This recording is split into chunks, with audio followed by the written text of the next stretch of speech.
ఏమండి నాకు మెడంది కానీ నక్లీసే లేదు, చేతులు ఉన్నాయి కానీ చేతికి బంగారు గాజులే లేవు, వేళ్ళు ఉన్నాయి కానీ వేళ్ళకి ఉంగరాలే లేవండి. కూడా జోబీ ఉందండి కానీ జోబీలో డబ్బులే లేవు.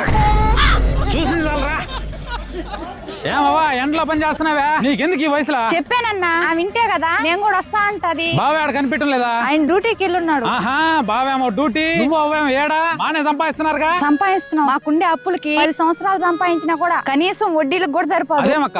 మా ఆయనకి పోయిన సంవత్సరం ఊపిరితిత్తుల్లో సమస్య వచ్చింది కదా, దాని ఆపరేషన్ కి ఒక్కసారిగా 10 లక్షలు ఖర్చు అయింది. అంతా అప్పు చేసే పెట్టాము, దాన్ని తీర్చాలంటే మా జీవితమే సరిపోదు. హాస్పిటల్ బిల్ అంత అవుతాయండి? కార్పొరేట్ హాస్పిటల్ రోజులే ఇవి. కనీసం చిన్న సమస్య వచ్చినా లక్షలు లేదా బయటకు కూడా రాలేవు. మరి ఎలా అండి? అందుకే నేను ప్రతి ఒక్కరిని ఒక హెల్త్ ఇన్సూరెన్స్ తీసుకోమని చెప్తుంటాను. చాలా ఖర్చు ఉంటాయేమో కదండి? లేదండి, నెలకు 400 నుంచి 500 వరకు పెట్టుకుంటే చాలండి. మీకు లక్షల నుంచి కోట్ల వరకు కవరేజ్ ఇచ్చే హెల్త్ ఇన్సూరెన్స్ చాలా ఉంటాయండి. మీరు దీన్ని ఎక్కడైనా తీసుకోవచ్చండి. బ్యాంకుల్లో గానీ, ఆన్లైన్ లో గానీ, మీకు తెలిసిన బ్రోకర్ల ద్వారా గానీ ఎక్కడైనా తీసుకోవచ్చండి.